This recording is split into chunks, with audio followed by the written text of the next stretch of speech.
Happy weekend, everyone. Yeah. So, guys, please kindly like, share, and let's interact. Let's see what is happening. Today has been a busy day.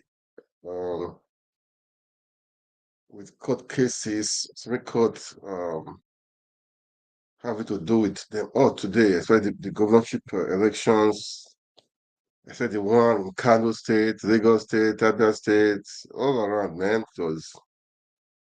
It was, I mean, it was maybe as expected. Tattoo states, all the same thing. So that's how it is, guys. Life goes on, and we are saying we no go gree. We no go gree for anybody. So that is saga for this year. We don't agree for anybody. We don't agree for nonsense. We don't agree for failure. We don't agree for intimidation. Okay. So guys, let it be. We can personalize it also.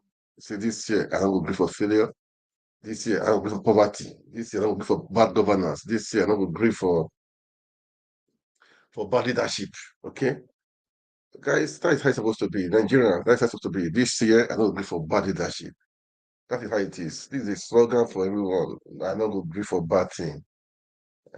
So that is it. So I don't agree for anything that is evil. Any bad leadership, I don't agree. Okay. So guys, you are welcome. The Tesla Network. Just to, for me, I always like to encourage everyone at the beginning, stay strong, no giving up, no giving in.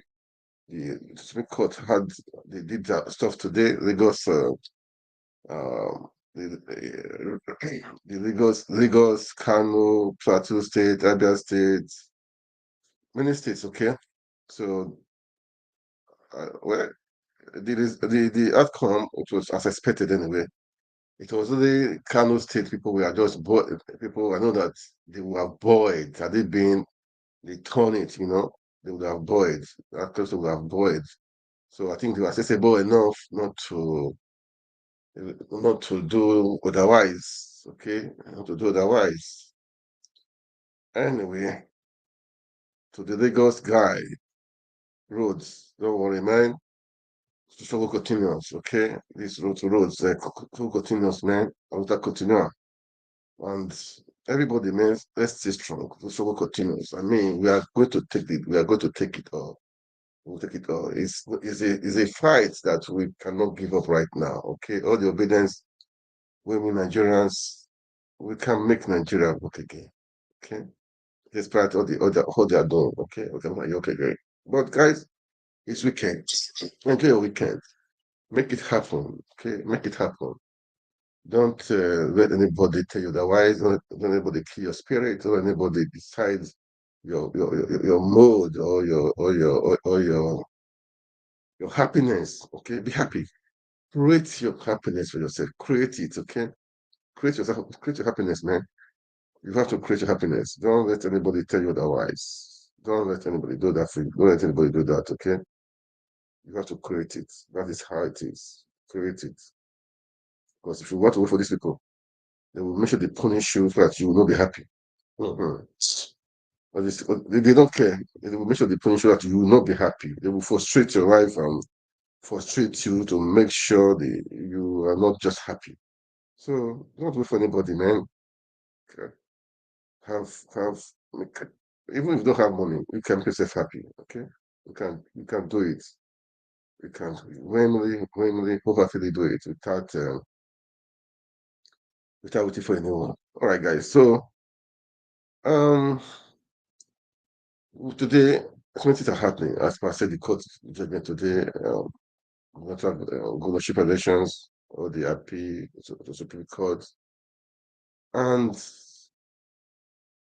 I like to start with Arise TV with the analysis of the court of governance. We'll go into that.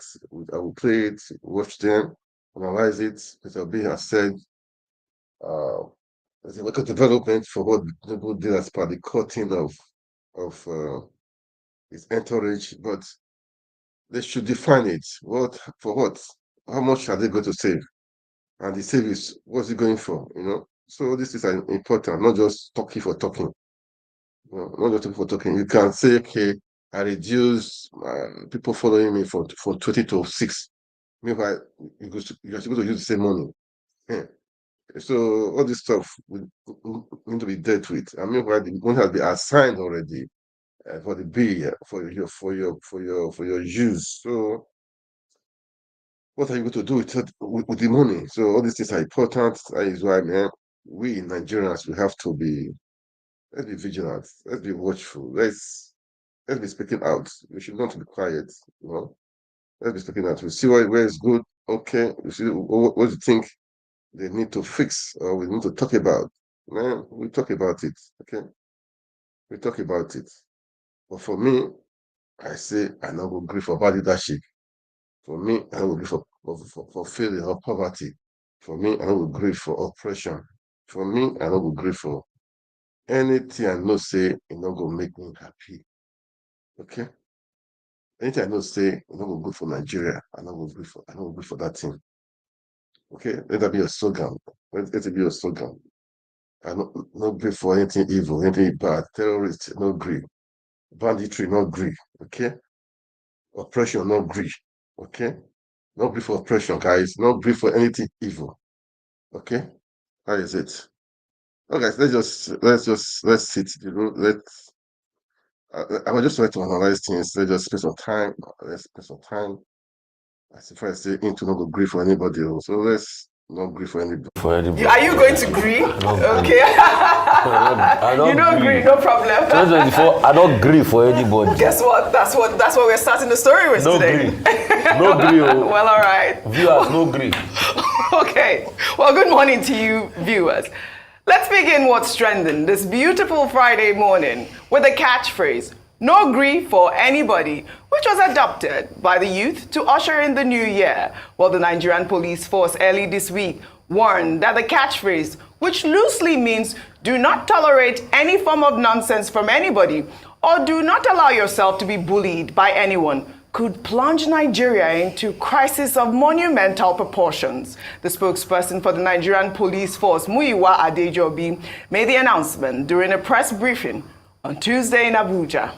And let me say again, on this note, that the new slogan for 2023-24 for our young ones is no degree for anybody.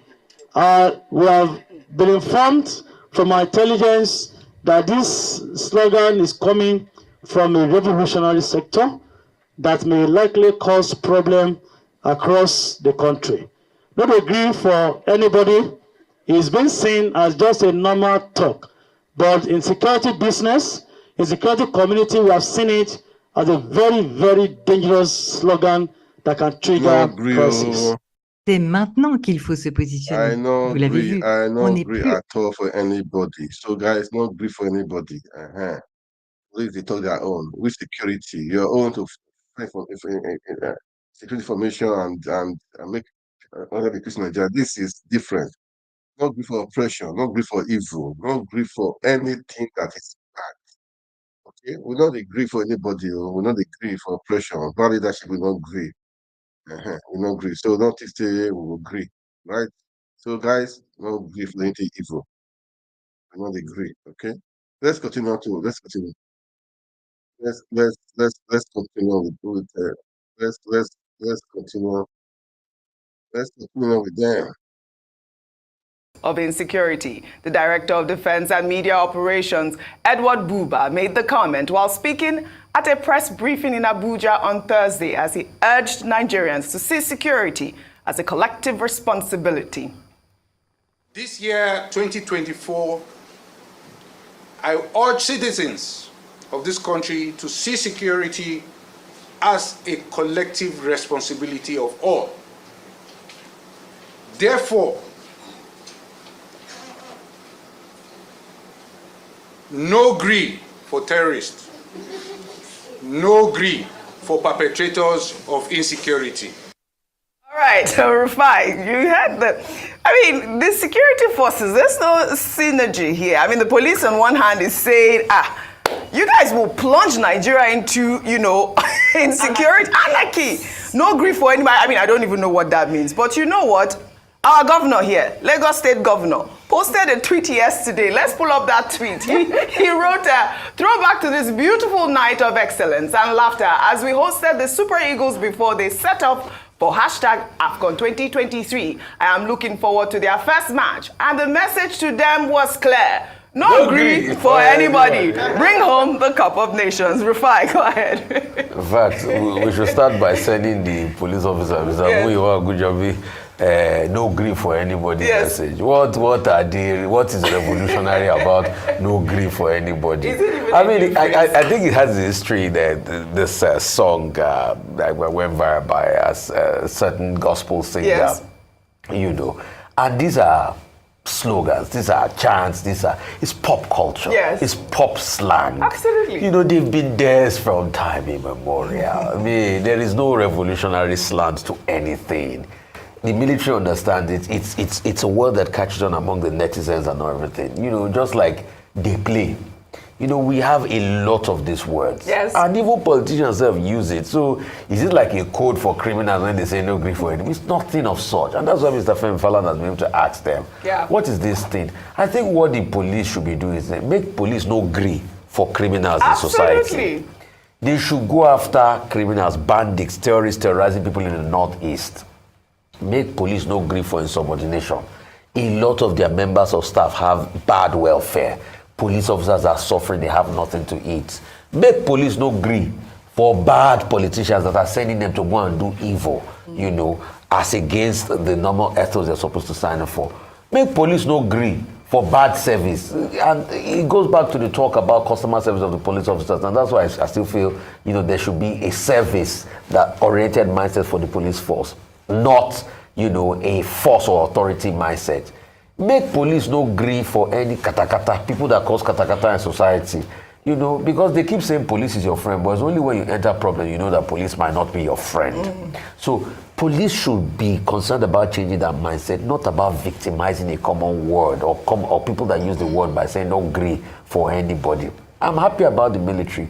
They keyed into the buzzword of no gree for anybody. The governor is using it. And I would like to ask, because when they want to bobo us, they say they have intelligence. That's another Gen Z word, bobo. No, really. Then they want to give us okay, it's a millennial word. It's not Gen Z. So when they want to give us custard, that's another. I mean, I'm good with this. Please, let's speak English. Just in case we plunge Nigeria into a no greasing.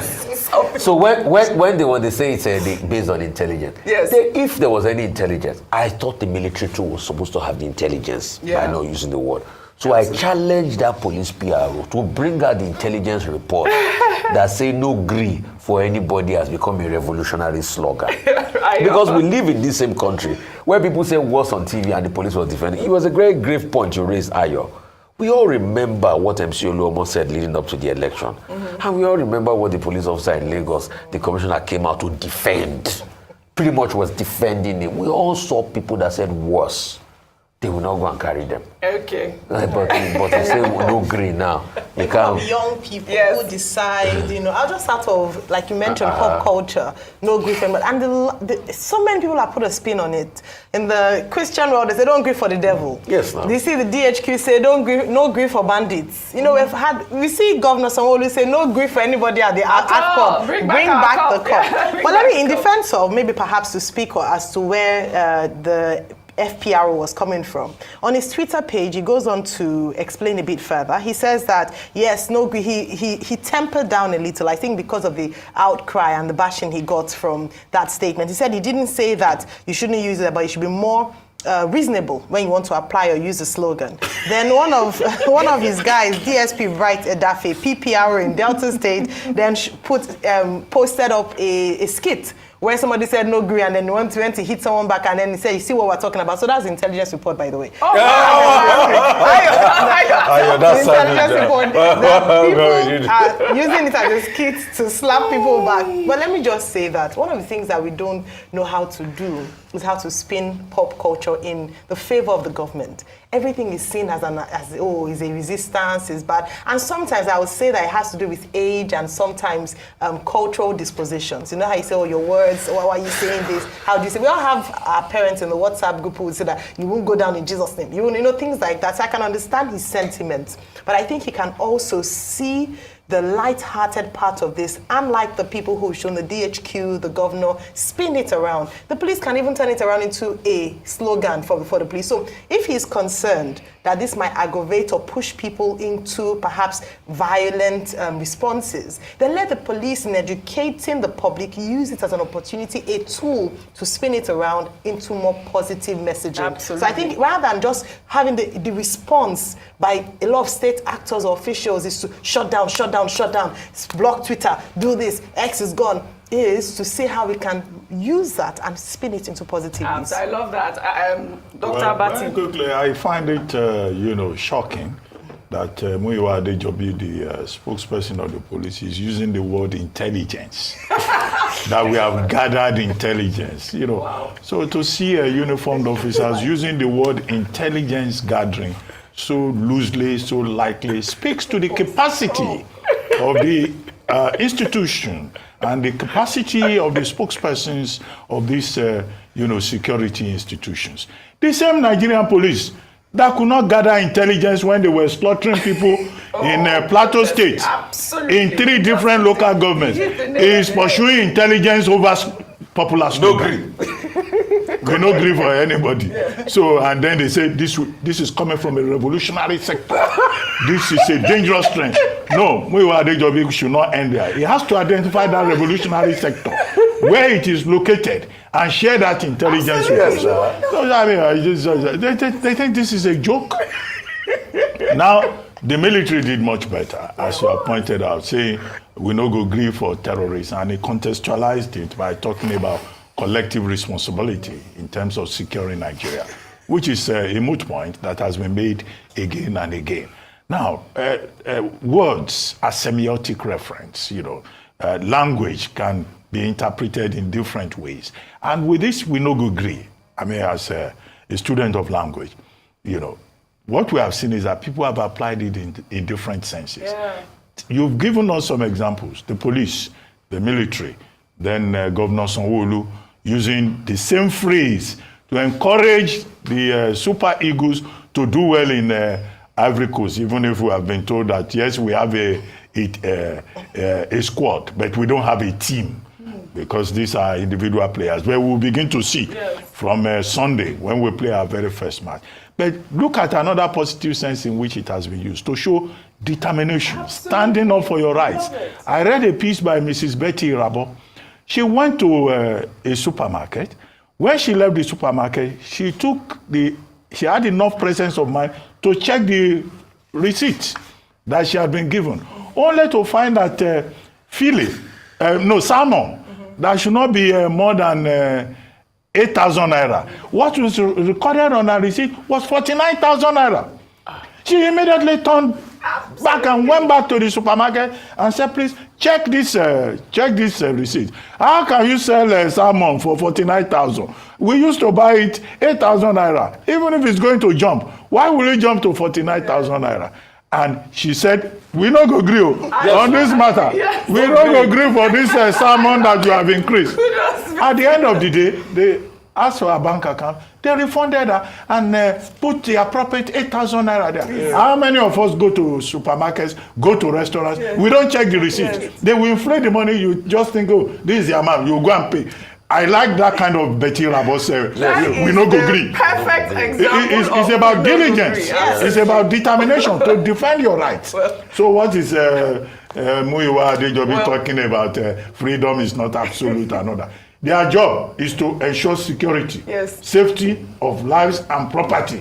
That's what you should be talking about, instead of chasing slogans up and down. Are they so distracted in 2024 that they don't know what their assignment is again under the laws of Nigeria? All right. I will challenge my very good friend. He must bring that intelligence out. We are waiting for the intelligence. We are. You must bring it out. We're waiting. I don't agree for you today. All right. Shall we take another story then? We are not agreeing. We'll take another story. A lawsuit. I will come back to them, okay? I'll come back to them just for analysis. I just want to spend more time. This is a Friday evening. So guys, no grief for anybody, no grief for terrorism, no grief for failure, no grief for bad leadership, no grief for oppression. This is 2024. I'm just starting the year, man. No grief for anything that will affect your happiness. No grief for suffering. Enough is enough. Nigeria has suffered too much. Enough is enough. We have a lot and enough remedy things. See, you see, all this stealing stuff they are doing. Look at the better gate now. That lady, this Halima, that stole under 5 days, 44 billion naira. Under 5 days. Put it in her own account, stress account. Well, this is, we don't go green. We should not, they don't go green. We don't go green for this kind of stuff, okay? This is the study for this. We don't go green for bribery, corruption. We don't go for nonsense. We don't go green for this nonsense. Enough is enough. We cannot continue to live like this. We cannot continue like this. No, enough is enough. People are suffering too much in that country. So we need to, let's keep on talking. Even the court of governance, they said they did. It's not enough. It's not enough. They should, from head to toe, from head to the top, they should make a lot of changes, because Nigeria don't deserve what is happening right now, man. They don't deserve it. They don't deserve it, man. They don't deserve it. So I think we can make it better. I really believe we can make it better, okay? Anyway, guys, that is part of it too. I believe we can make it better.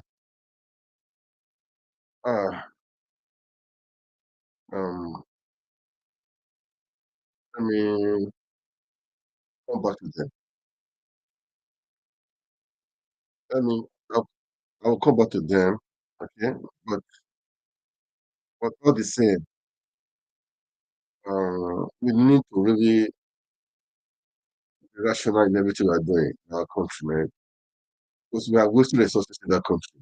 Too much waste. Too much waste. So I believe, okay, now, wait, let me go back to them. Just one moment. Let's go to them. Okay.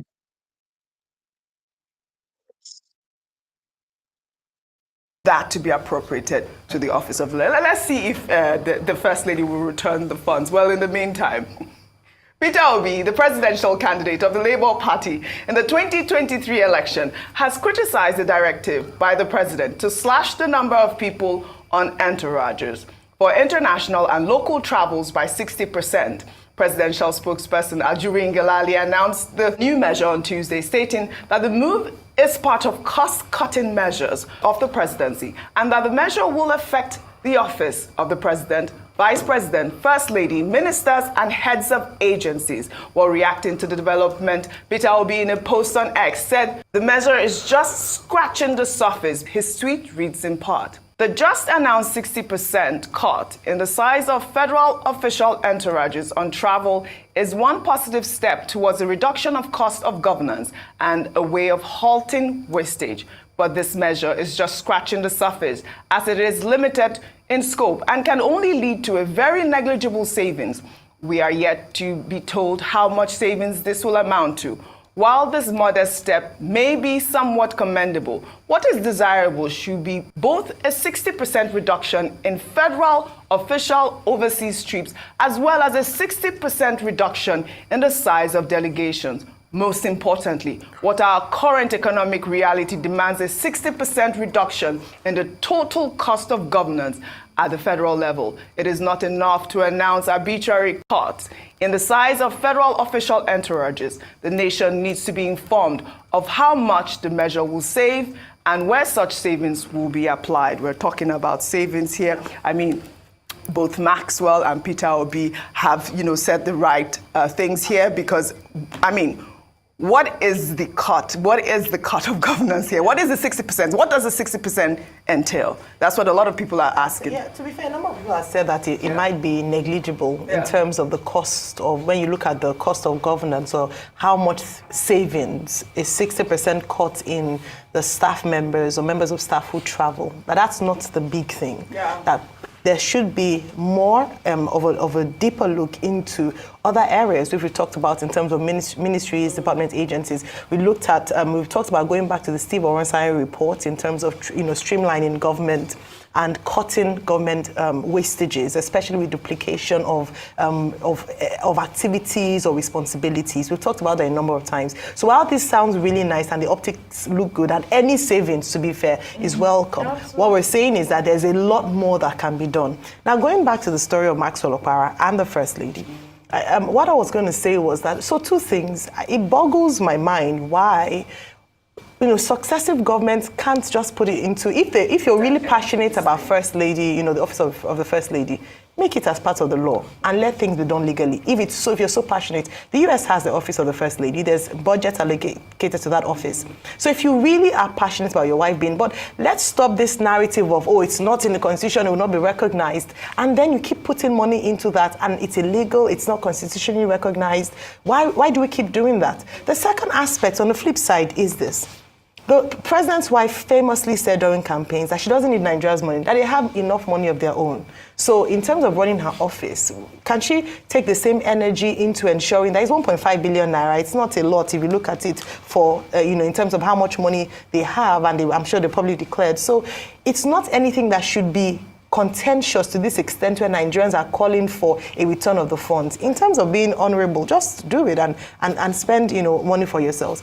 I believe that there should be an office created if we want it, but it should be done properly. Right. Let it go through the House of Representatives, let it be passed as law and be signed in, and let us know we have an office. And let this, under budget, allocations be done. That's my take on that. That they do work. Since First Lady Mariam Babangida, she uplifted the office of the First Lady, and they play quite a critical role. But it's important that it's well defined in our Constitution, and then there's also an allocation that's reasonable in light of current economic realities. Do you think Maxwell Okpara will go anywhere with this case? I mean, I'm not even sure, Dr. Abati. No, Nigeria does not need to put office of First Lady or to define it in the Constitution. No. It is unknown to the law. Yeah. It is unknown to the law. And they don't do that even in other countries of the world. I think it was Mrs. Obama that was interviewed in one of these episodes.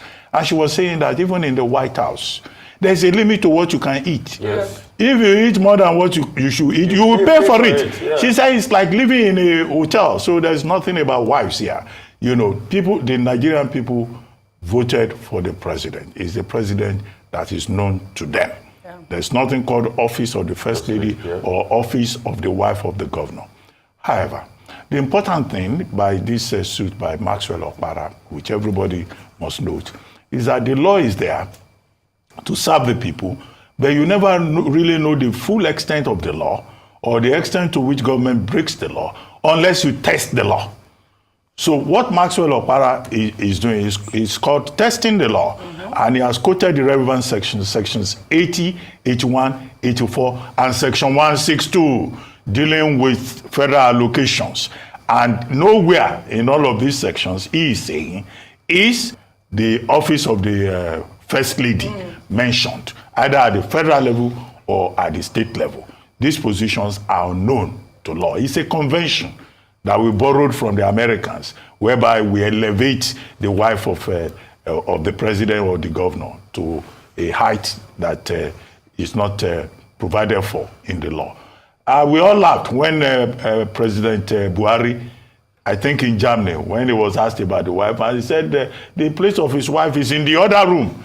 Now, we laughed at it. Some people laughed. Some people did not find it funny. We thought it was misogynistic. Yeah. Some people thought. Yes. But he was stating a basic fact. Which is? He may have used the phrase the other room, which people may find offensive. Yeah, but the import of it is that office does not exist in the governance process. Wives exist to support their husbands, whether in the kitchen or in the living room. Don't let me bring up that conversation. Now, the other thing you pointed out is that the judge who was in charge of the case, Justice Mohammed, has now been elevated to the appellate court, and that the case was supposed to be heard yesterday in court, January 11. That's not an issue. The Federal High Court has a system. They have 94 judges under the federal capital territory. And the head of that, the chief judge of the Federal High Court of Nigeria is Justice John Soho. It is Justice John Soho's responsibility to reassign the case. That's his job. There's a head of the Federal High Court, okay? After all, recently he redeployed judges. So nobody should have any fear in that regard. Nobody should say, oh, they don't want to hear the case. That is not true. The court, part of the job of the court is to allow citizens to test the law. As for the point made by Mr. Peter Obi about cosmetic attempt at cutting costs, no, it's absolutely correct. This is what we've been saying since the president announced slashing of entourage and delegation list. We've said it. It is for government to plug leakages. And Peter Obi drew attention to the 2024 budget and said, look, if you look at that 2024 budget, there is a lot of opportunity for wastage there. We want a leaner government. We don't want a fat government where people will go into government and they develop pot bellies. That's not the kind of government we want. We want a lean and efficient government. So he's right in that regard. And there are other things that the president can do, including looking and going back to the Onosaye report. Absolutely. I rest my case. Rufai, really quickly on Peter Obi's case on cutting costs of governance. No, I mean, but he said it all. Yes. Because there were many points for wastage in that budget. I mean, when you even see what's happening in the humanitarian ministry, you wonder what is going on. And that's why I feel that ministry should be scrapped. You can have interventionist program without having a ministry. Obasanjo did poverty alleviation program. There was no humanitarian ministry. I don't know why President Buhari created it. It should be scrapped. We should reduce bureaucracy. Just as we should never even think of the office of a first lady. As you are there as a woman with your man, you support your man. There are many intellectual first ladies I've appreciated so much. Hillary Clinton was one of them when she was, wife of Bill Clinton. Did a lot of support as regards policy, because she's a very cerebral Ivy League school trained woman. They both met in an Ivy League institution, and he did a lot of work with him, as regards the educational sector and many sector. Joe Biden's wife too is doing the same. Equally, Emmanuel Macron's teacher is currently teaching him too about policy and conduct his wife. Not really teaching each other anymore. You guess I know. So while she was there, she did a lot of that. Also, I mean, we've had very strong characters, that are women in the life of leaders, and they put in, but we cannot give room for bureaucracy. And we keep going back to citing Miriam Babangida because, she did it during a military regime and she went away with it. It does not make it good. You can have your own pet project, fund it yourself. Mrs. Tinubu has a New Era Foundation or Renewed Initiative. She should fund it from their own personal purse and everything. Use their goodwill to get money to fund it. You should not try as much as possible to use that to now open an office and bring more bureaucracy. But I get Ayo's point, really, I do. Because if there is an office for the First Lady, then these allocations can be justified. Instead of having those budgets in the Appropriation Act, just give her an office. When she means an office, like in the United States, the office is really not for the First Lady. It is just, because she hosts events and all of that. So she has a lean, but they allocate cards just in case Ayo becomes a First Lady. We need to make sure that Ayo has a good. I'm just messing with you. No, it's not a joke, but it is the truth. This is the fair fact. No, it needs to be. Yes. If we're being realistic. With due respect, we can equally start having elections for the office of the First Lady too. Well, and conducted by INEC. If that's the case, we should not open room for any bureaucracy of some sort. Right. Two shall become one. The Bible says. Ayo, you quote Bible a lot. So the president and his wife are one. Okay. There's no extra office for no extra office for the First Lady. Well, let's see. Maxwell is advocating that. Well, guys. Just analysis. What do we do? Just analysis, okay? Then now, let's go on with what happened in Ghana last last weekend. Let's go. The event was approved by the government in November 2023. All special guests, including the presidential candidate of the Labour Party in 2023, Peter Obi, Professor Lumumba from Kenya, Dr. Ari Kana from Zimbabwe, and a host of others scheduled to speak at the convention tagged Igniting the Voices of Africa had arrived at the location for the event, where thousands of people had gathered from all over Ghana and around the globe when the organizers of the event were informed of the cancellation just hours before the event's commencement, eliciting outrage. Peter Obi on a flyer, I will spend the last penny to be here. I stand here as the General Secretary of the over 12.5 million Ghanaian students of this country. To my knowledge, almost all student leaders in this country were invited to this convention. Why? They know this is a convention that will ignite the voices of Africa. They know this is a convention that we would have to listen to the other encroachments of other countries. I got here and I'm told that powers from above have stopped the program. I'm sad. Let us all unite to uphold and make us great and strong. We might not be at the convention, but that will not stop the conversation. 152. 153. Wow. It was painful that people travel from different places for that convention, which was supposed to hold last Sunday, last Sunday or so, but it was cancelled. It's a pity that African leaders are following, they're not abiding with the rule of law. It's so painful that great men like this, with Obi, Lumumba, all of them wanted to. It was a lecture, but I don't know why they were scared. I don't really know why they were scared. It's just painful that African leaders are still like this. It's painful, okay? But the struggle continues. We want a better Africa. We want a better country. We don't agree for anybody. That is the truth. We don't agree for anybody. We will make sure everything works out well. Okay, that is it. So we don't give in. We don't give up. That's our logo. Yeah, let's continue to listen to them. Let's listen to them. Okay, let's listen to them. That the Osagie for Kwame Nkrumah spoke to the world that the independence of Ghana meant nothing if the continent of Africa was not free. We may not be at the convention center, but we intend to continue to preach the gospel of truth until we reach the promised land.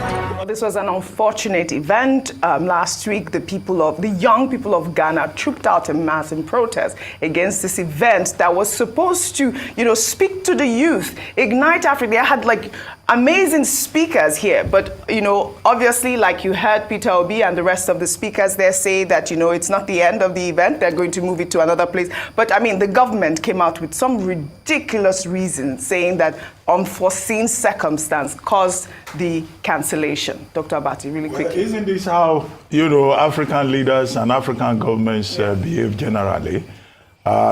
This was Constitution Day on Sunday. Yes. And earlier in the day, the same president of Ghana, Akufo-Addo, in a statement, had said his government was committed to the freedom of assembly and association, which is Article 21, Sub 1 of the Ghana Constitution. Article 21 of Ghana Constitution recognizes the freedom of assembly. And yet, the same day, the same government, an approval for an event that it has given on November 11, 2023, decided to cancel just 2 hours to the beginning of the event. And what is the excuse? The Diaspora Affairs Department of the government of Ghana, which appears to be a very confused department of the government of Ghana, has come up with 2 different kinds of statements. First, it says it wasn't canceling the convention, that it was canceling the Red Line Festival. So, which is the convention, which is the Red Line Festival. In another explanation, this same Department of Diaspora Affairs says that there was tension at the venue, at the Black Star Square, between the organizers and the military. Hence, they had to cancel, and they've asked the organizers to come and collect their 10,000 Ghanaian cedis, which they had collected since November. That's how, African governments, behave. They talk about commitment to the Constitution, but at the same time, what has been violated in that event on Sunday, January 7 in Ghana, is the right of the people to the freedom of assembly and association. And beyond that, is a blot on Ghana. Right. Because this was meant to be an international event, and truly it was, with persons from Zimbabwe, from South Africa, from Nigeria, from other parts of the world.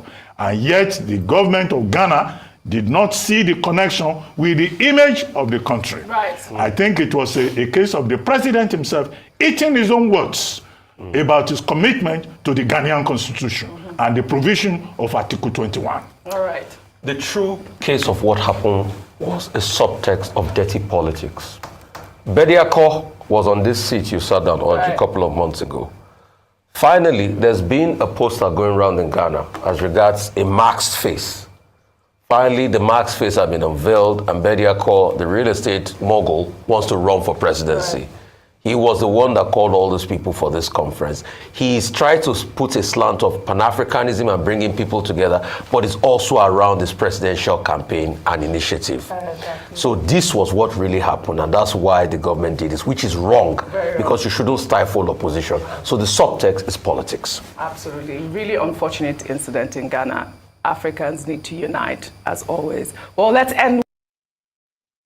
Wow, man. That's cool. Guys, that is this is the first time that happened this week. And bad that we are allowing impunity to reign in Africa, okay? But we all need to stand up, really. We need to stand up. That is the truth. We need to stand up. Anyway, I said today was we had the Supreme Court had pronounced judgment on many cases, okay? Many cases today. So let's just watch the end of the court proceeding now after the court sessions, what happens. Or before then, let me just show you a part of how the people were greeting and all those governors, all those politicians, all of them, the way they were. How do I say it? The way they were. Is they happy now? Okay. But I won't just be watching it, okay? Just to feed your eyes, okay? But Nigeria, we need to really save that country, man. We need to do something. That is the truth. Because what do we do? Because the country needs help. We need serious help. We need serious help. We need serious help. Okay? And so we do it. It's you and I that will do it. It's you and I that will do it. There's no other person else that will do it. It's we, okay? It's we. So this was today at the court premises, the Supreme Court, preparing for today. And I would say, especially in Kano State, where people were really apprehensive what's going to happen. I believe the judges and all of them, they knew that if they turned around against NNPP, there will be war in Kano State, and that means the crisis may start from Kano State. So they did their part, and so the governor that was sacked before by the lower court was reinstated, or rather. So at least it does the tension. It does the tension, okay? Because I wish the Nigerian youth they do boy too, as the Kano do boy, because had it been the case was really against NPP, I wonder what could be happening right now in Kano State. I wonder. I wish they could have passed such emotion, such unity to the national level. Because what happened during the presidential election was a sham, it was a shame, and there was supposed to be a real nationwide protest. But it didn't happen. Look at the governor of the court, all of them are coming. Politicians, man, me personally, I don't trust them. They are all after themselves, after their own stuff. Selfish interest. Okay, so I just pray. It's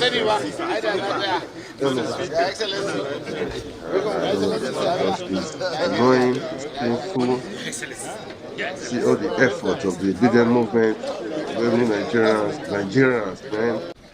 February 1st of the 5th election, what they did, they came out to vote massively and shame, the pity, and we hope for the best, and let's encourage our beings, vice, Medati, to encourage those people, what they are going through, even right now, the pressure on them. Not you may not know. Those behind the scene, they will know. They will not know all, but they too know what is supposed to be passing through. Their personal lives, pressure from everywhere, the insults from people. These are people that want to serve Nigeria genuinely. They want to serve Nigeria genuinely, to make things right, to make the country right, to right the wrongs of the past years. To right the wrongs of the past years. But that's Nigeria for you. That's Nigeria for you. All these jackals, all these old people, they be in power, they circulate themselves, they will do as governor, from governor to minister to senate to. They don't mind saying to big local government chairman. They don't want to do that because they cannot do the other thing. They don't do that business. Their own is money and squander the money. Because they cannot do that thing. They just feel. They don't believe politics is their career. They cannot do that thing. They cannot just be elder statesmen, I mean, they cannot just politics do their own part and leave. No, just staying there. The so-called godfather, they are siphoning. We need people that will come out and talk and stay and make sure. No. It's just it's painful.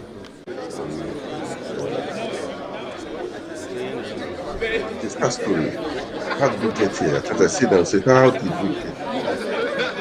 How did we get here? How? What happened? What happened to us? What happened to Nigerians? What happened to... What happened? What really happened? What really happened? This is it's just too bad.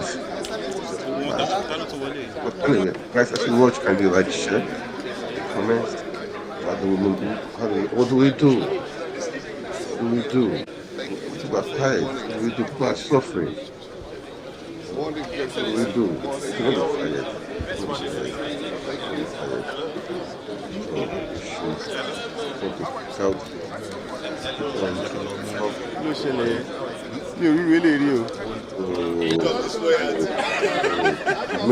Make sure the right thing is done. Make sure the right thing is done. Okay? That is it too. That is what I will say.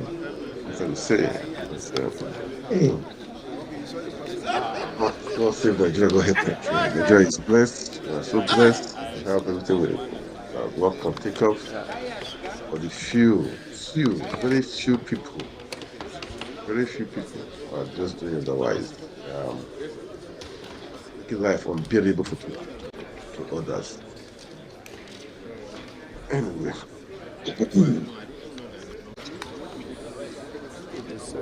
One way out.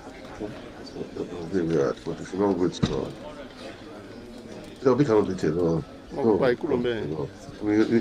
Everybody must be on. All hands must be on deck. You can talk. Anything you can do, you do. What you can do, you do. To make things right. You know, to make things right. Because this is not just fair. Not just fair. Just all these governors today, I mean, the Lagos State, Plateau State, Abia State, Kano State, Kano State, sef. It was Lagos. I really fought for, that young high road. I know The Supreme Court has decided this did morning that he did.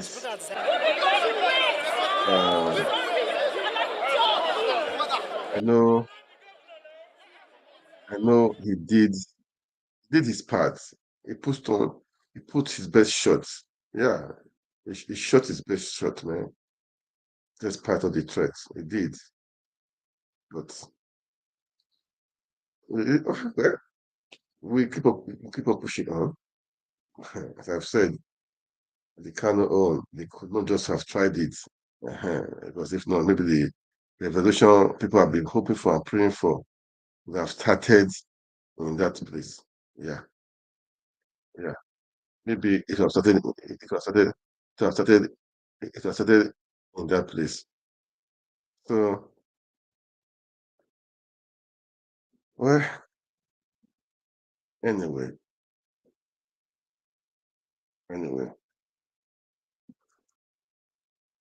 I think let's just watch the lawyers as the close of the court session today after the judgment. Let's just listen to them what they need to say. Let's just listen to them. Let's hear what they need to say. Okay.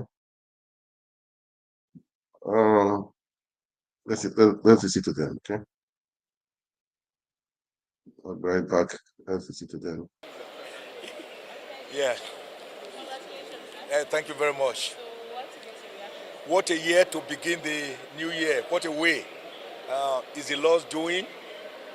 He tells us in 3 Lamentations 37. Who is it that speaketh, and it cometh to pass, if the Lord has not commanded it? Today, we have put a final full stop to the very funny,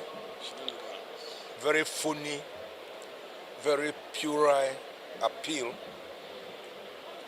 by Professor Sandy Ono against a duly elected governor, the duly elected governor of Cross River State, who had over 266,000 votes and defeated him with over 79,000 votes, talking about his qualification, academic qualification,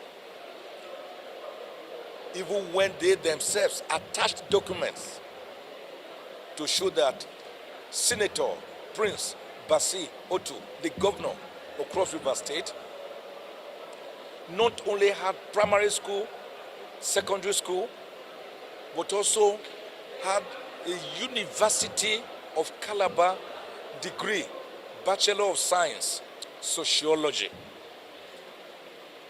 They went on and on. They somersaulted in the middle of the game through their reply to the petition to begin to talk about forgery and discrepancies in certificates.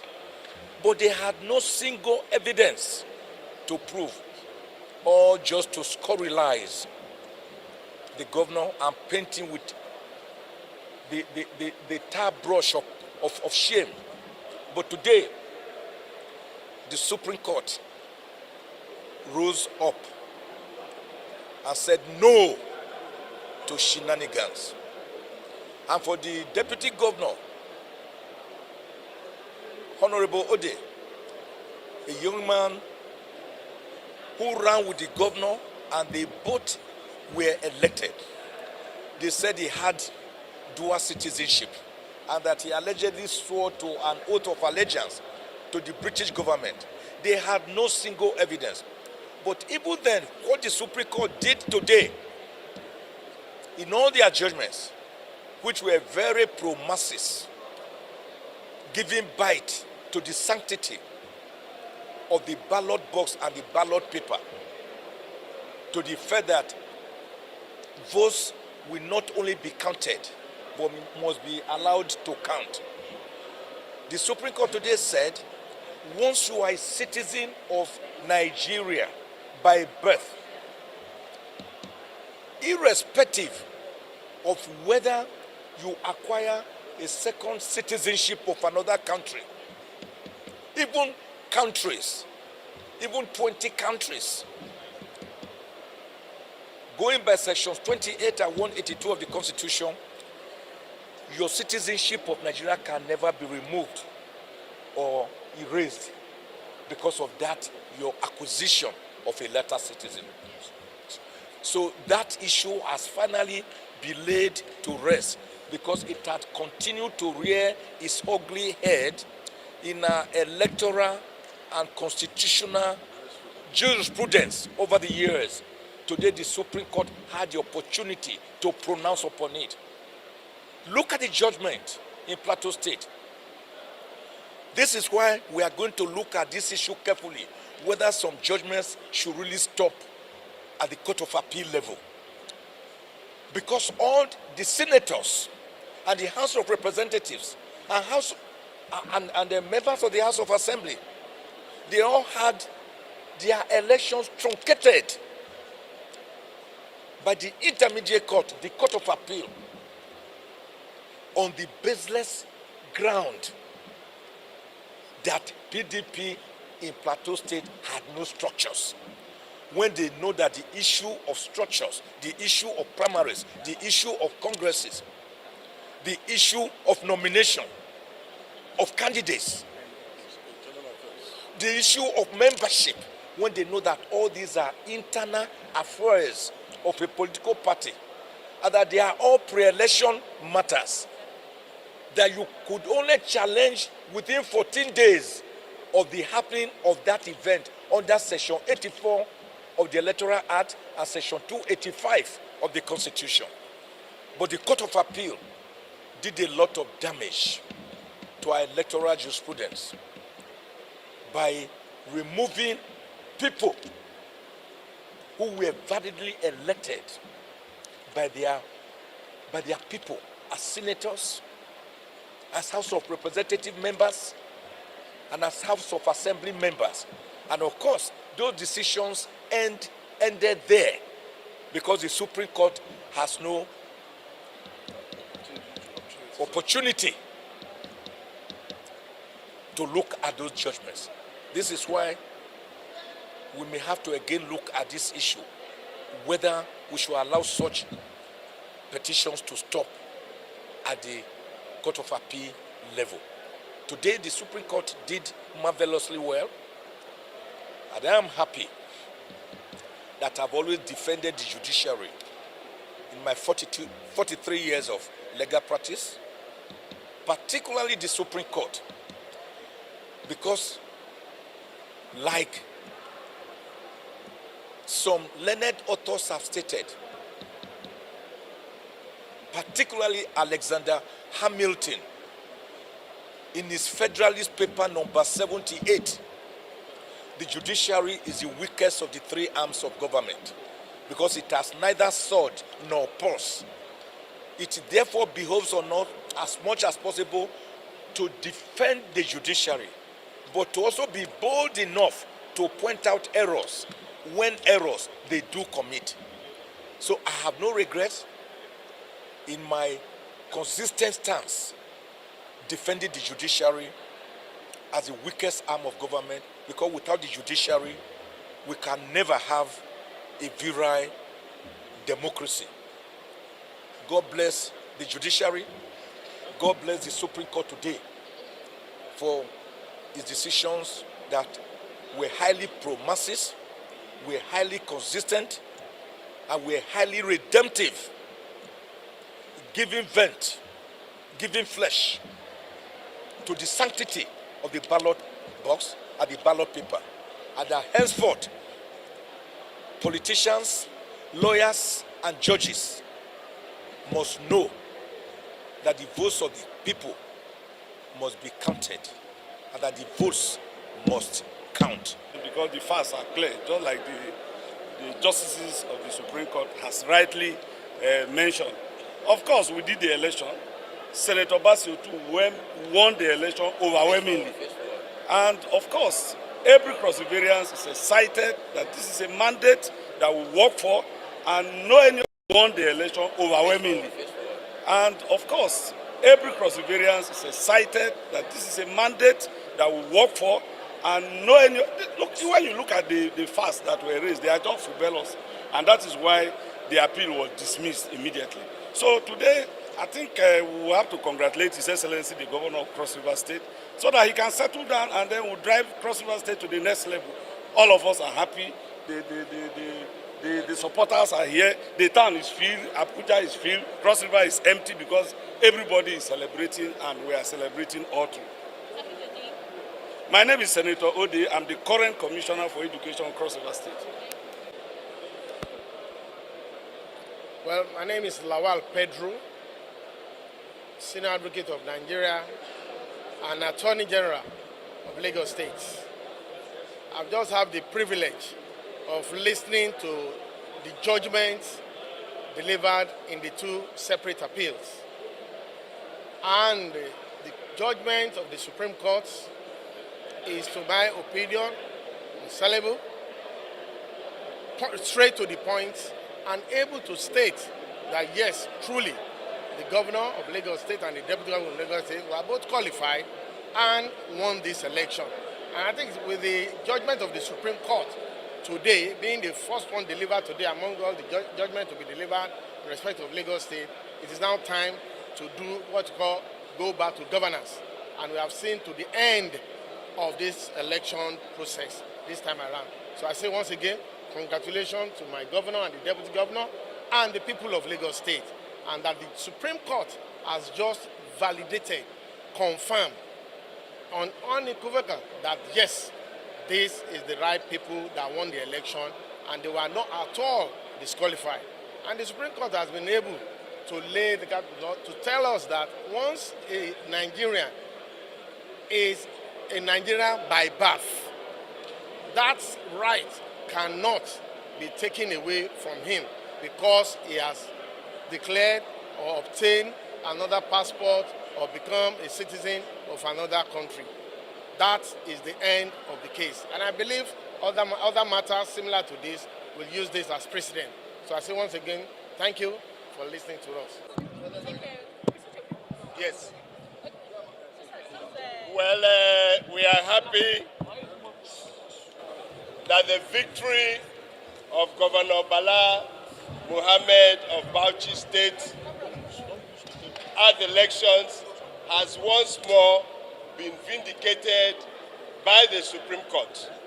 You remember that we won at the tribunal, they went to the Court of Appeal, we won also at the Court of Appeal, and now for the third time and for the final time, the highest court in the land, the apex court, the Supreme Court, has also given him victory. So we are very happy, and as it is said, all is well that ends well. Thank you very much. Thank you.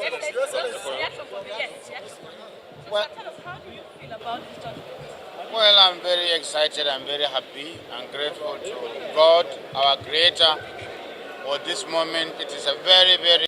La fondue sentait un peu la salle.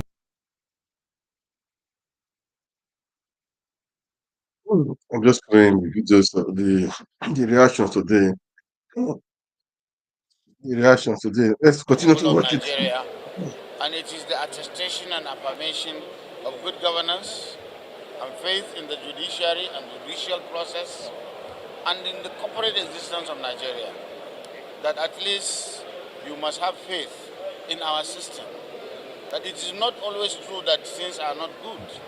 And we can see that this judgment is a remarkable judgment, and I'm very pleased, not just for myself, but for the people who have faith in me and my supporters, and even those who did not vote for me, that may the victory be a starting point for prosperity and growth of the people of Bauchi State and Nigeria. Thank you. Thank you.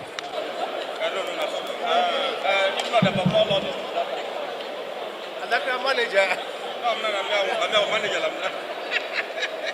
If not, I hold this microphone for no balance. I'm their manager.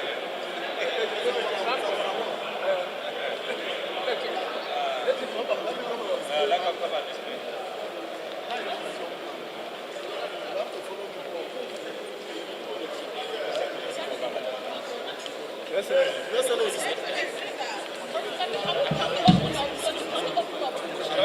Let me come address journalists now.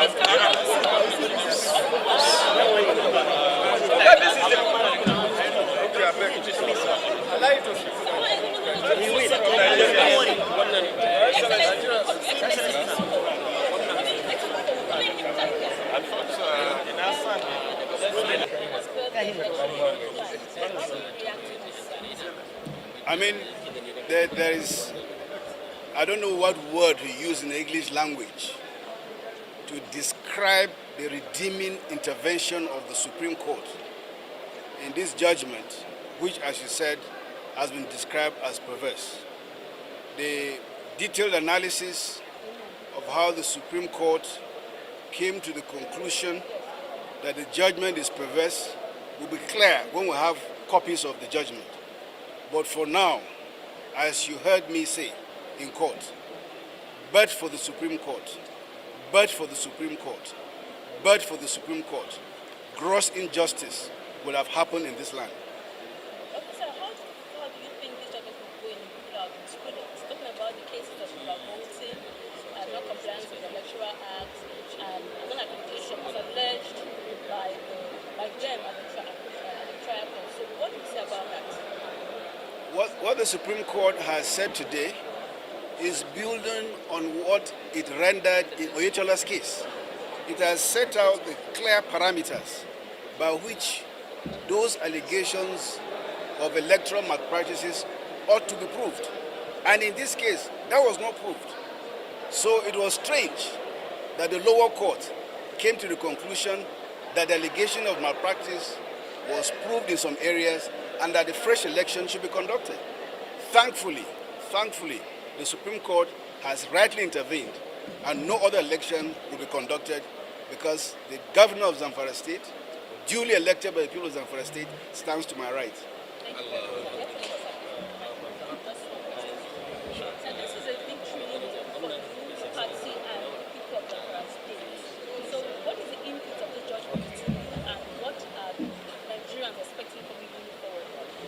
Well, let me start by saying, Alhamdulillah, we thank God for this wonderful judgment.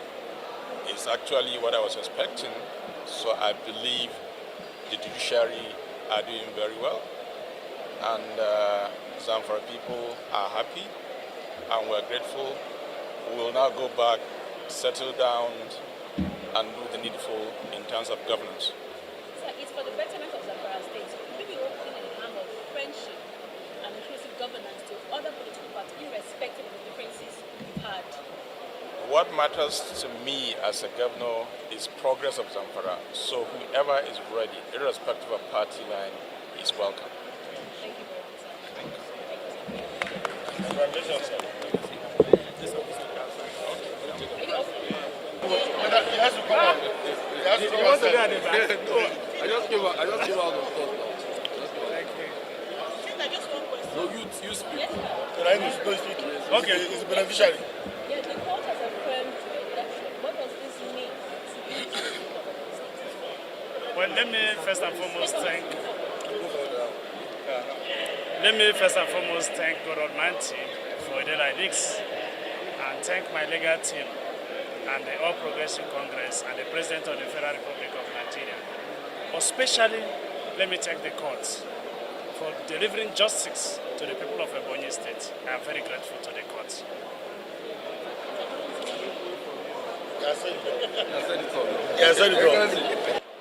What it means is that the position of the PDP, which it held a long time ago, that court order that was said to have been disobeyed was obeyed. My lords confirmed today that the order of court was obeyed. But most importantly, we canvassed the case from the tribunal to the Supreme Court, that the court of law does not have jurisdiction to inquire into nomination, sponsorship. And the tribunal, led by Justice Rita Irele Ifije, confirmed that the court does not have jurisdiction. God bless their souls. And their judgment, the Erutai judgment, was set aside by the Court of Appeal. And today the Supreme Court has done them proud to restore their judgment. God bless them. And we're saying that, like Dodo SAN said before the Supreme Court, thank God for the Supreme Court. If there was no Supreme Court, Caleb Mutfwang, His Excellency, wouldn't be governor as we speak. But because there's a Supreme Court that is desperate to restore hope, the hope of the people in the judiciary, Today, all the judgments that were delivered by the Supreme Court were based on justice, not emotion, not anything, but based on justice. And we're very proud of them. God bless them. You remember the day the Court of Appeal rendered their judgment, I said that the members of the National Assembly and State Assembly have unfortunately met their sudden death at the Court of Appeal. Today it has been restored. It was on that note that my Lord, Inyang Okoro JSC, talked about casualties. And we're saying that something ought to be done. You know, in law, it is said, ibi jus, ibi remedium. There's no injury that should not attract a remedy.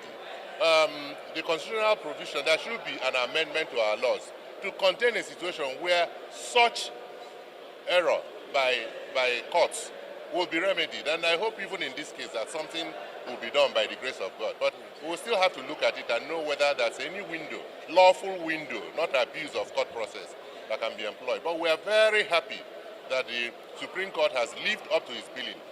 I'm not commenting on our judgment, Plateau alone. I'm talking about all the judgments. 7 judgments that were delivered today were all based on justice, not politics, not emotion. And we thank God for the Supreme Court. Thank you. I think the lawyers should handle it.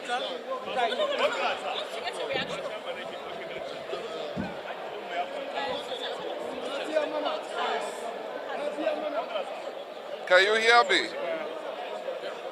Can you hear me?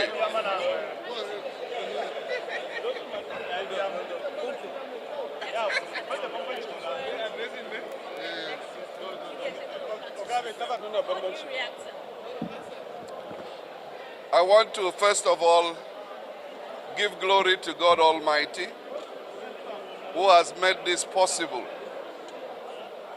To Him alone be the glory. And I want to thank their lordships who have today restored confidence in the judiciary. Their lordships have demonstrated courage, and they have raised the hope of the ordinary man in Nigeria that justice is still available in Nigeria. I want to thank Mr. President for showing himself a true Democrat and not allowing the space, the political space, to become intoxicated. He has also shown that he is also a beneficiary of the people's votes, and that he will also always allow and support the judiciary to perform its role. I want to thank the people of Plateau State who have stood by me.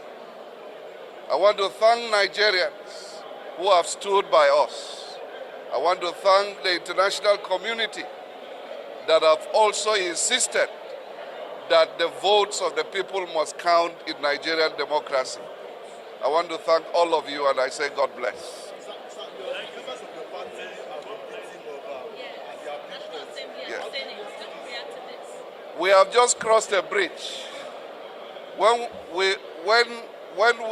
we have settled down to savor this victory, we will know what to do. Thank you. Our gratitude goes to their lordship for the speed and quality of their reasoning in disposing of the various judgments that came up today in the about 7 or 8 different governorship election petitions. And we are happy that today, Abia people can rest. Mr. Governor's election has been further validated by their lordships, and they can now face the real business of governance, with greater vigor. We thank their Lordship for a very, very sound judgment that meets with people's expectation, and we can only wish them God's strength. Thank you. All right. Congratulations once again. All the accused represented. You feel the Russians today.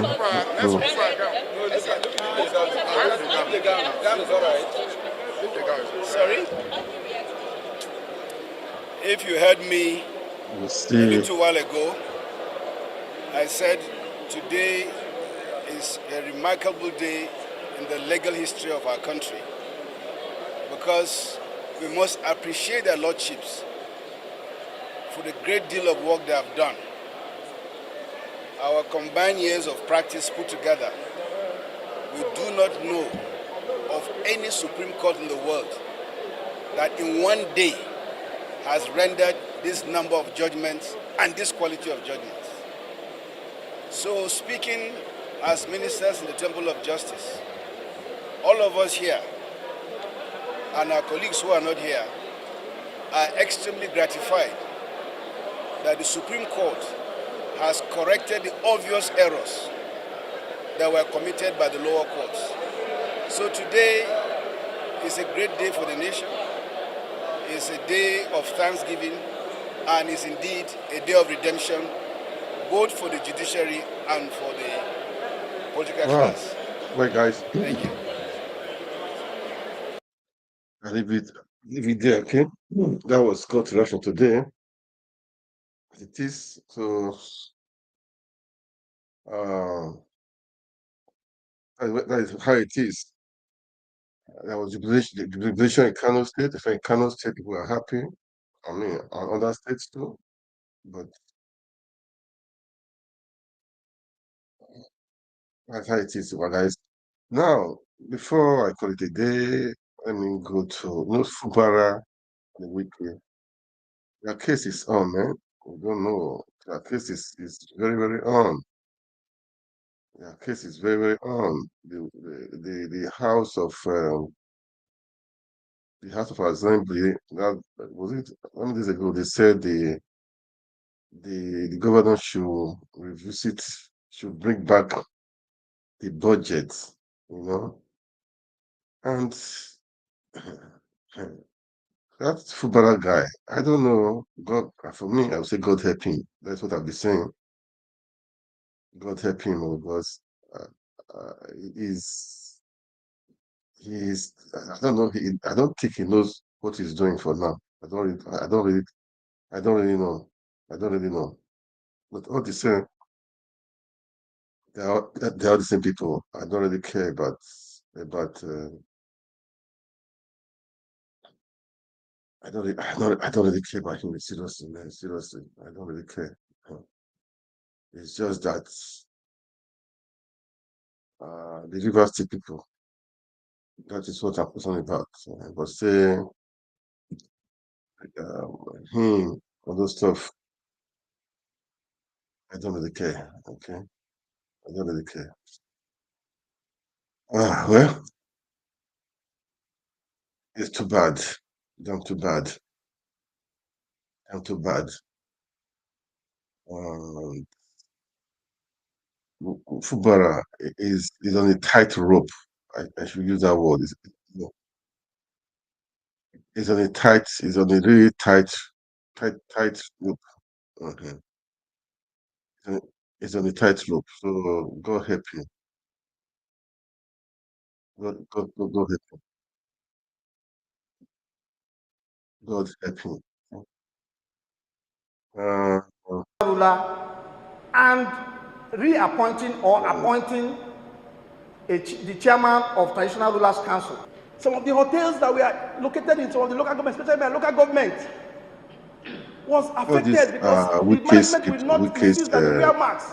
And the governor, out of anger that the chiefs did not do what he instructed them to do, sacked them, didn't recognize them. Mr. Speaker, if this law has been amended at the time, the matter will come before this assembly, and the assembly will torchlight it and see that it was not the problem of the chieftaincy. The reason of repealing this law is that things today are of the high side. Mr. Speaker, I know you are aware of this situation we face in this country, how things have tripled in this country, where some families find it difficult to have okay? Yeah, I'm just trying to show that the case has not settled. I just had it of 5 million naira before you can assess. Trying to be swallowed in public. In fact, they don't swallow in public. They know that something is. So they took the read the election. Bara wicked. They just got to read the election. So they should fight it out. Okay? Economic meltdown. Just on a short. I'm supporting this bill that it should be repealed. This better.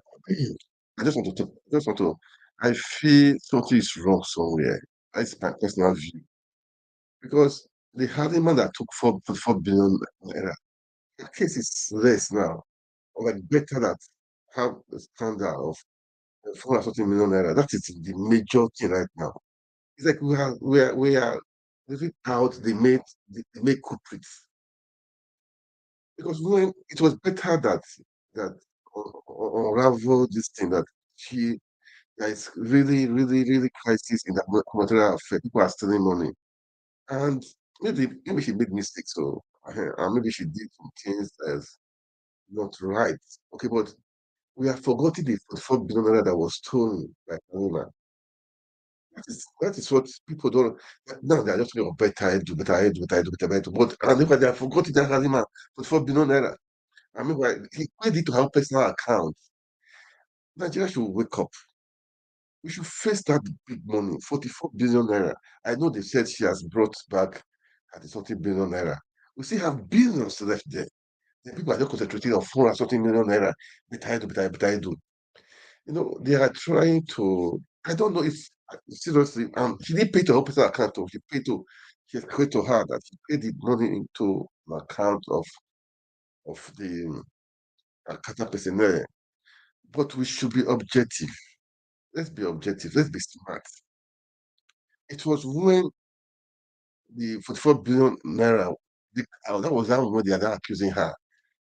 So she having some mistakes, no problem. But let's just listen to this guy. I have been saying this before I heard from this guy. Let's listen to this guy. We may not, we may be missing the rating here, and it will not be fair that Nigerians are after after the small thing, who are the big fishes there, and we have forgotten that. And after better I do. Be smart too. We should just be smart. We should be smart. Okay? We should be smart. All right. Anyway, let's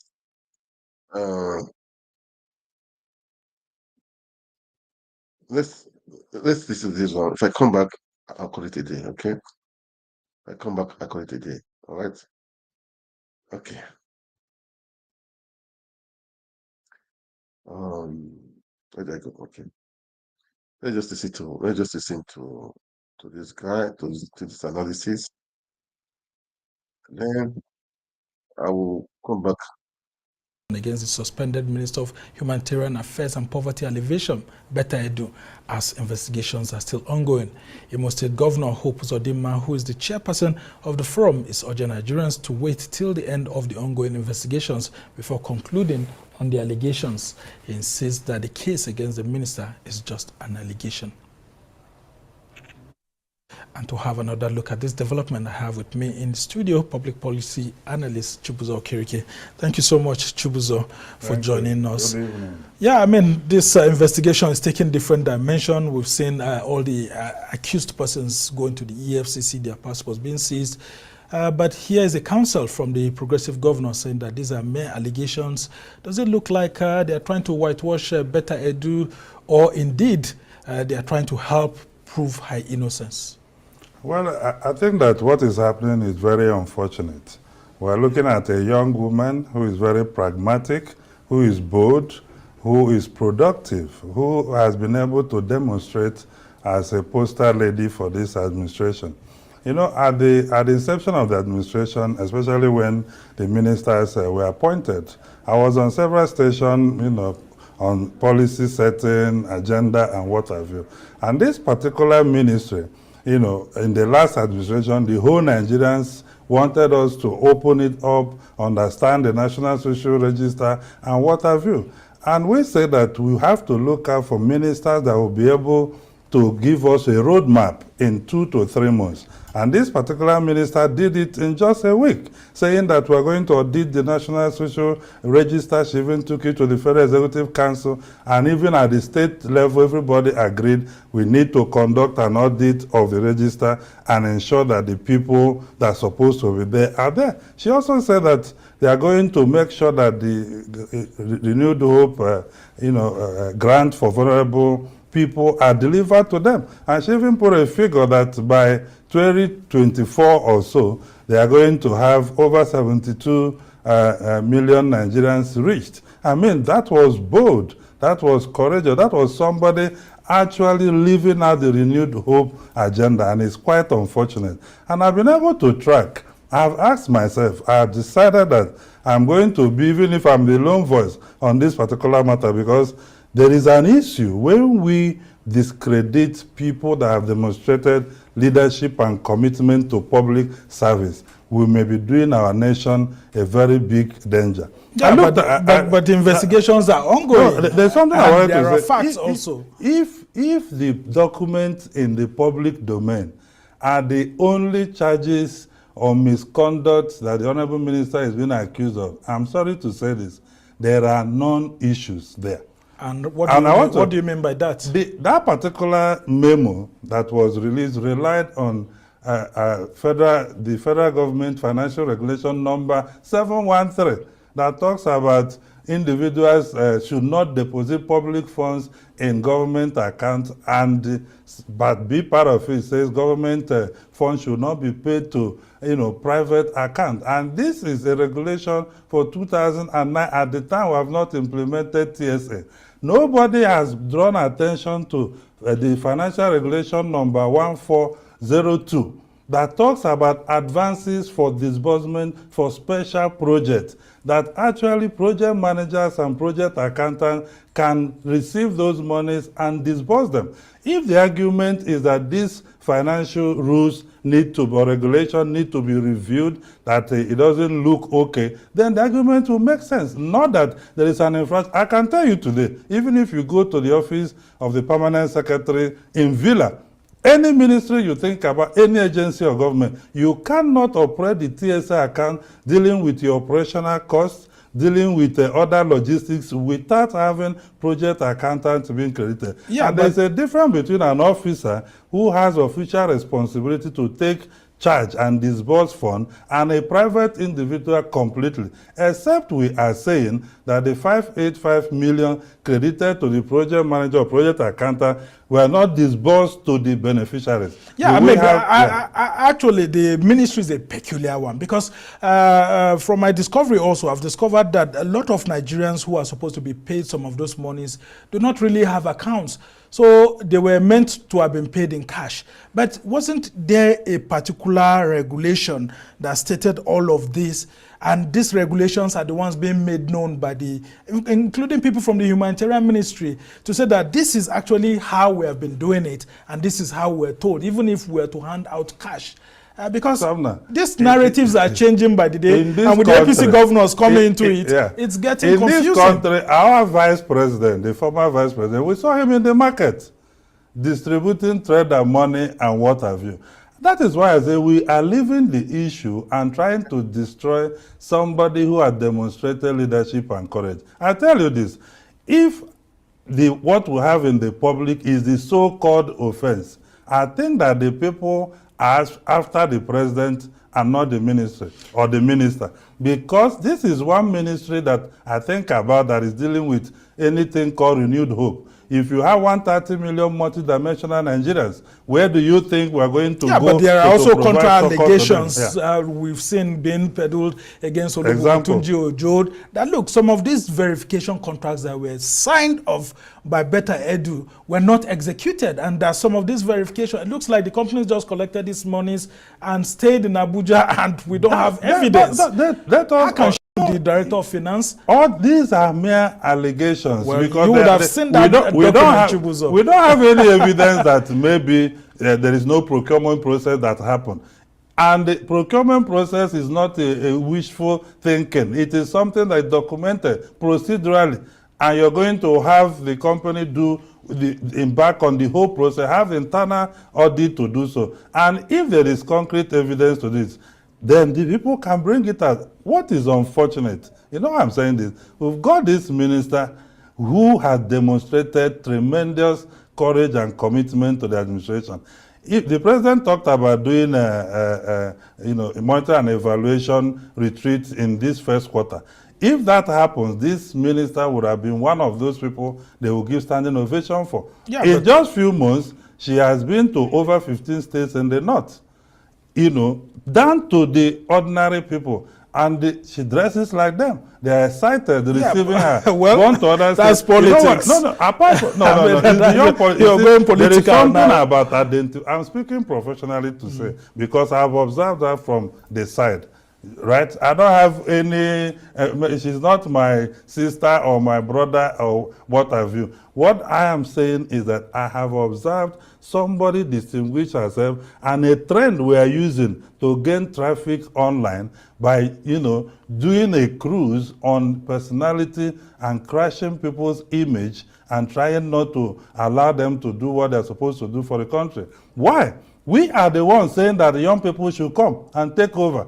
But young people have to also follow the rules. If there is evidence that young people have, committed infractions, the laws are there to deal with it. Oh, okay. What bothered me is that we have a huge banner shouting, oh, this minister asks that the money should be credited to the private citizens. Yeah, I mean, it's public funds, and the public has a right to actually vent the anger. But the reason why I actually brought you here, stop other people from airing their view. Yeah, I mean, that's why we've always been balanced about it here at Arise News. But the reason why I brought you here is about the APC governors. Now, the Progressive Governors Forum are coming into this and asking Nigerians to take a second look at it, that these are mere allegations, investigations must be allowed to get to, fruition and all of that. Doesn't it look like APC is beginning to look at this thing from a political angle rather than from the national interest angle? I don't think it's from a political angle. The person we're talking about was a former national woman leader of the APC who was all over the place, during the campaign. Also, the president himself has suspended her and asked that investigation be conducted. So what is political about saying what the Constitution have already said, that you are innocent until you're proven guilty? That is simply what the Progressive Governors Forum has done. And don't forget that we are in a political arena. There are also other underhands and undercurrents that could be. What are those undercurrents? Anybody that, if you are in a political environment, genuine citizens who are concerned that humanitarian affairs is a strategic ministry that can help. Very strategic. You and I know how the MBS says we have 133 million poor Nigerians. So if the ministry is supposed to cater to them and it looks like something is going wrong there, absolutely, there should be a cleanup. But that cleanup should not be turned to a political war to drag somebody down, especially when what we have publicly is the only thing they have been able to advance. I tell you this, if there is anything indicting under our law or incriminating that this minister, had committed, I'll be the first to come here to tell you I disassociate myself with this. But if this is what we have in the public domain, is what they are discussing, it's happening in every ministry. So it's a question of us saying, let us call for reform, that this TSA is making it impossible for certain transactions to be conducted. Before I let you go. The minister didn't write that financial regulation, 14002, subsection, III of it, that deals with special project and other. But let me also say this. Very quickly, the Humanitarian because we are Affairs losing time. Ministry cannot afford to go one day without leadership. This Yeah, is that's why President important. Tinubu has already asked Yeah. that the permanent secretary for the Humanitarian Affairs Ministry should take charge at the moment. Very quickly, in 30 seconds before I let you go, do you foresee Better Edu coming back to that position? Because you seem so optimistic, despite what the public is saying. No, which public? The public I know today, Nigerians, even on social media, are saying this is political war, this is a conspiracy, they just set a trap. Interesting times ahead. So if you go to the public, there are many publics, right? Even the theory of two publics is this. But I expect that she should come back because she's pragmatic, she's got the energy, and we saw her on top of her games. And don't forget that they've been calling her out for many things, and I think that we should allow young people show their energy and capacity to move our country forward. All right, Chibuzo Okirike, we must thank you immensely. I purposely that too, so that we know there could be many things happening. We are too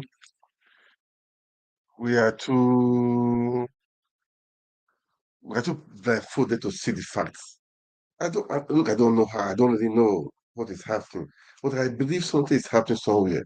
Because right now, as I said, somebody stole 44 billion into our private account.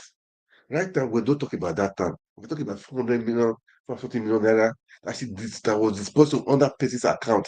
According to them, it's an personnel in the office.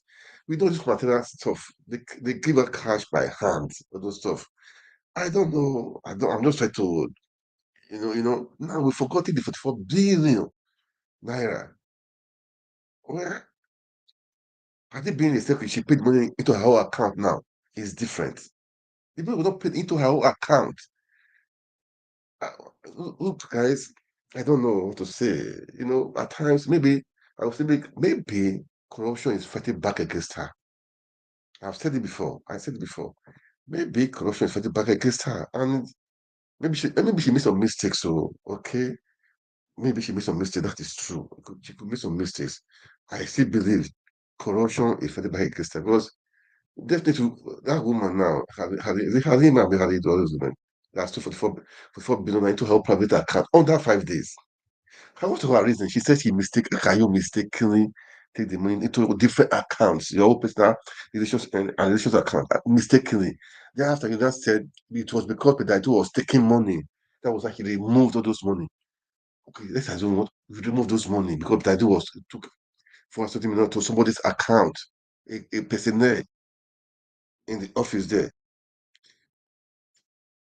Social media, I don't know, social media, TV stations are just talking, better do, better gate. Yes, call it better gate, no problem. But the truth must be said. Maybe I believe this girl, she's working hard. I believe she's trying her best. I believe she's pushing for the right thing to be done. I believe she's, you know, pragmatic as past, youthful energy. She wants to excel. She wanted the best. She may make some mistake, or maybe she may step on some toes too. She may step on some toes too that are trying to bring up all these things and that they paid money to, so 450 million. And these people, these recipients, they don't have accounts. That means we put them back, we give them in cash. No, stories to tell though. And then people were saying they only contract. If she's just the only person that will just have a contract, pay the money without due diligence, let's be frank. Somebody that took 4 billion to her personal account, that one now is very low. Nobody's talking of that one. People are just talking behind you, a youth, a young girl. We are seeing youth. Now youth are now the worst. Come on. This is not fair, really, man. It's not fair. Let's be realistic. It's not fair. We should be, yeah, she could be wrong, but let's be realistic. Let's calm down. Let's analyze this thing. Let's talk. Is she really wrong? Did she do wrong? These are things we need to analyze, man. Not just castigating her. Left, right, and center, and this one better to the youth who say should give a chance to the youth. See what they are doing.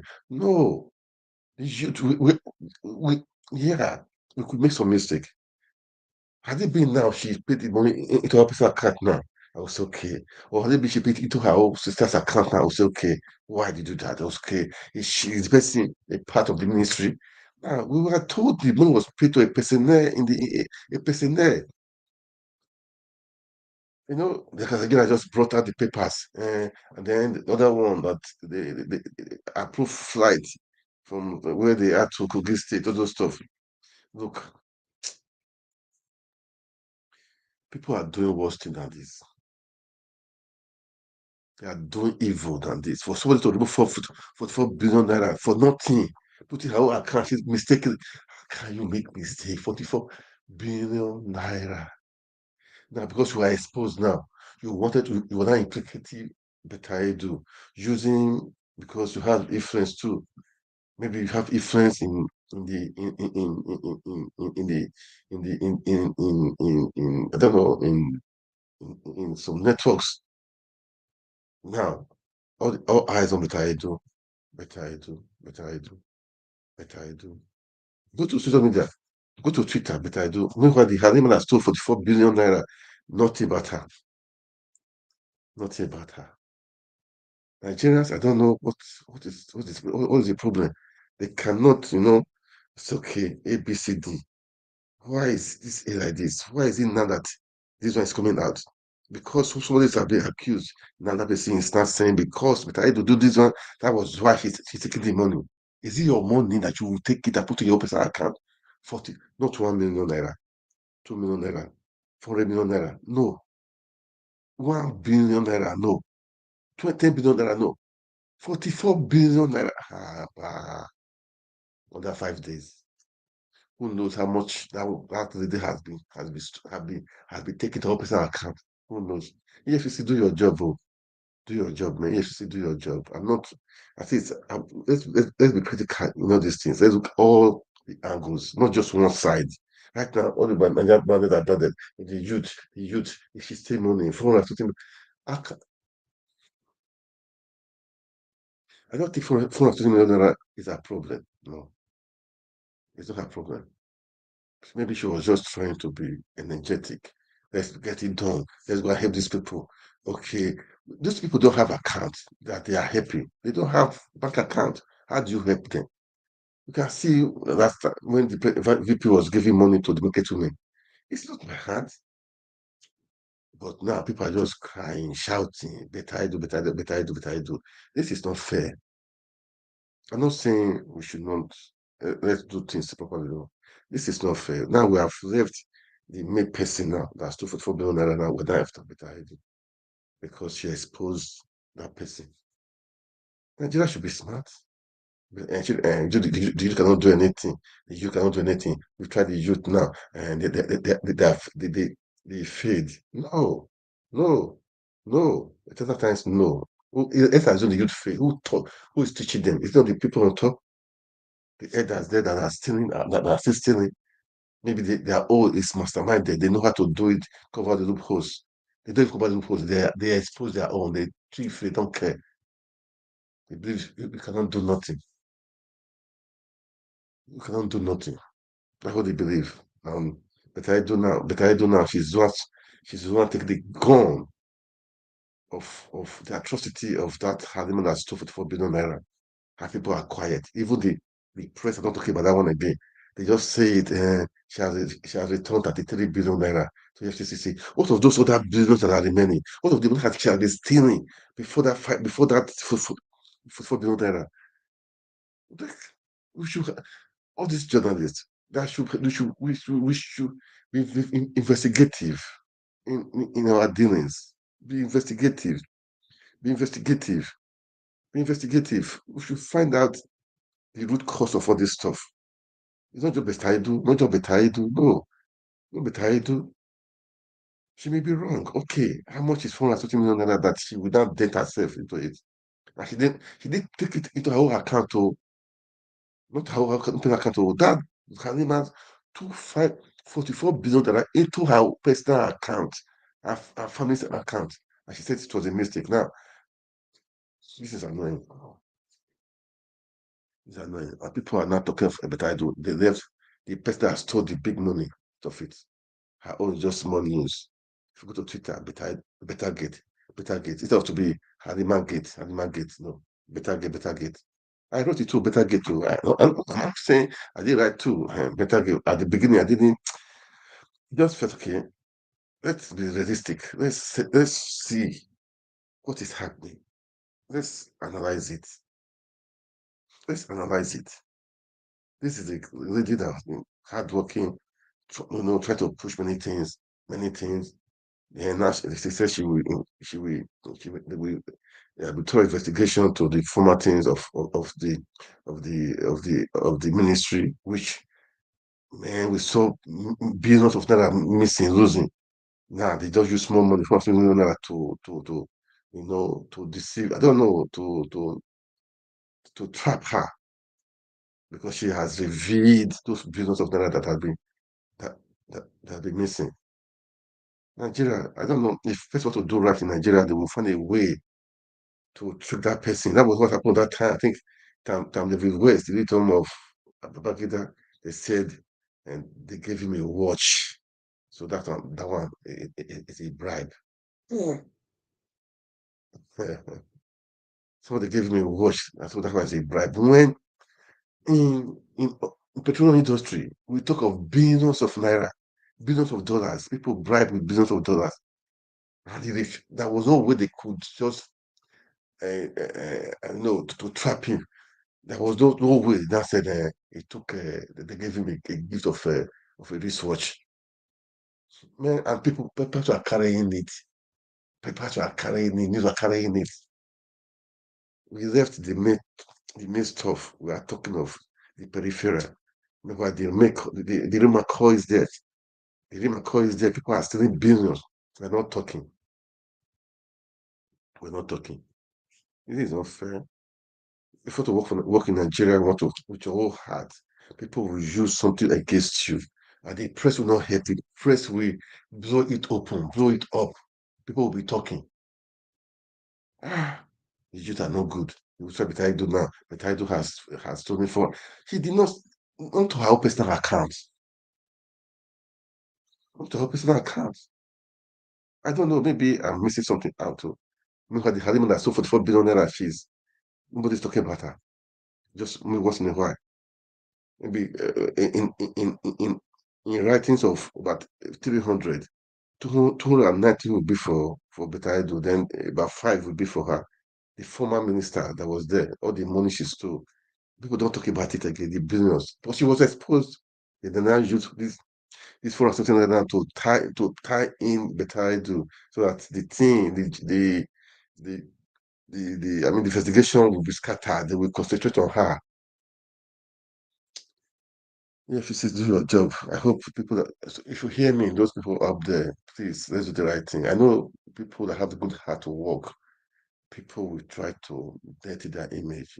People can make mistake. That I know. Is any process too? People are bound to make mistake. They don't know all the procedures. But humanitarian affairs, we know if they take money, they give some money to people by hands. They 5,000, they always 20,000, we take it. This like that. They do like that. That is the ministry there, because most of the people there that are beneficiaries, they don't have accounts.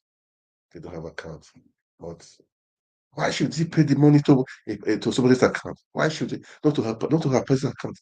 They're not even talking about that guy that paid us billions of 4 billion, 100 times the money, that she could have taken, 100 times the money that I better it was a could of paying to another person's account. Somebody took it, paid it to her own account. I don't know, Nigeria. Go ahead, people. If she's guilty, no problem. Let the rule of law take its course, okay? If she's guilty, let the rule of take its course. But we should keep on saying the truth. We should not just be blindfolded because people are saying it and we'll be saying it. No, we don't do that. No, we don't do that because people are saying it. People are saying it. Even Peter B. It said something like that too. Yeah, critically, he was correct, but the animal of a thing. Did they talk about that one? No. Because people talk about that do now. You to not talk about but I do. No, it's not fair. It's not fair. I believe you give people, I mean, the right of that people are just people are just on her, just only her. This is not right. I believe she had a good way, the heart to help the people. I believe that. Yeah, with useful energy. I believe that. She may make some mistakes. I believe she had the heart to help the people. And now these people, they've succeeded in killing her visions, try to kill her vision, try to kill her morale, try to derail what she wanted to do. Because some thieves are stealing. Now they had a way to derail her. I beg you. It's not right, it's not fair, man. It's not right. It's not just right. No. It's not right. It's not right. What do you have to say? God help her. Let the truth prevail, okay? Let the truth prevail. That's what I will say. Let the truth prevail. Let the truth prevail, man. And it's painful to see what she's going through, what she's going through. If she really meant well for the nation, and people did this to her, that is not fair. Coming to serve Nigeria is not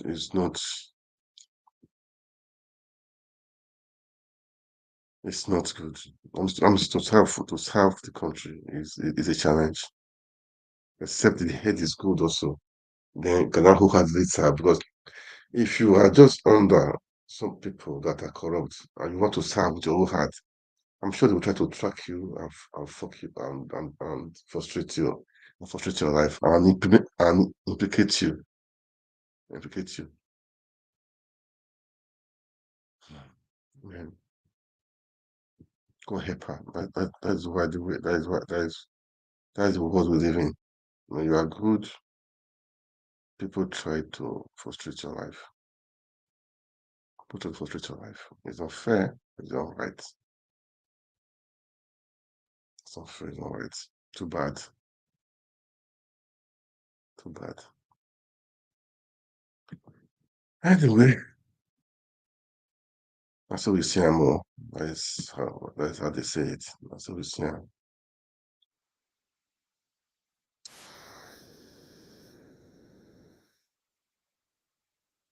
Today's election, I mean, court rulings all around the all around the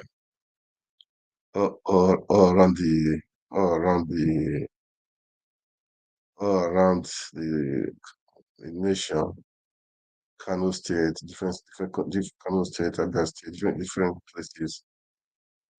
It's been some nation. I mean, some that are partying. I should use the word partying. They are partying. Well, this one is to sign off. Zamfara State too. All of them, they were all there, and they were all of them. But I'll use that to sign off. Okay,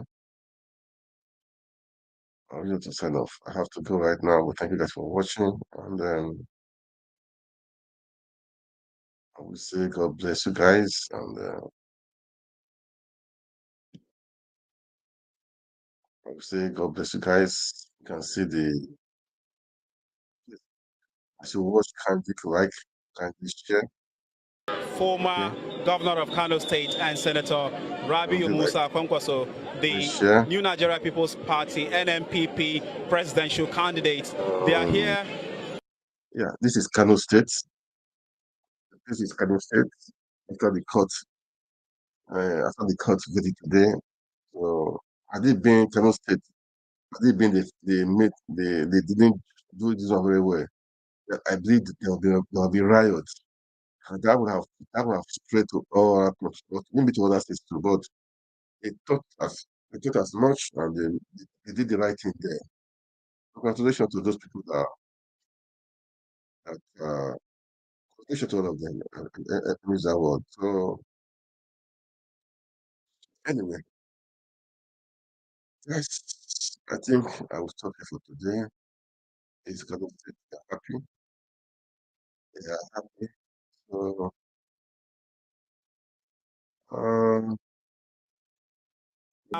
move to the Friday mosques to offer their Friday prayers. Basically, that's what is going on in Kano State. The same thing is going on across the state. Earlier on, before the Supreme Court judgment, there have been normal hustle and bustle. People are doing their normal activities, anticipating the outcome of the Supreme Court. Now that the Supreme Court had ruled on the matter, they are out to celebrate. Interesting thing to see people jubilating, celebrating on the road, but then it's one thing to celebrate, it's another thing to ensure that the celebration doesn't lead to any sort of injury, because I could see the way some people, you mentioned exotic cars, and even some motorcycles, the way they're riding, some appear somewhat reckless. Who is taking cognizance of all of these to ensure that casualty, as a result of celebration is not incurred?